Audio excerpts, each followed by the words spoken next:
आज ढेर दिन को 5 रुपया मिलल वाला है। आज बढ़िया से बैठ के खाए पीन के लाइल बनी। चल अरे साला ही तो आवत साला खाऊ ना की मांग लिए सब बढ़िया बल लुकवा देते हैं। जब चल जाए तब खाए। लेकिन ये साला कर क्या रहे हैं? अरे भाई काल चल बा। ठीक है बा आपन बताऊ भाई दे बस ऐसे चलता यार। अरे भाई वरू तनी फोन आता बतिया का तनी। अच्छा ठीक बा जो बतिया ले। ठीक बा लो हां काल चल बा ना ही हरियाल बनी घूमे।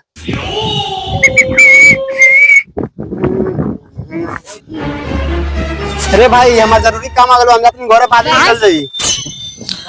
अब हमके मजे से खाए के मिली।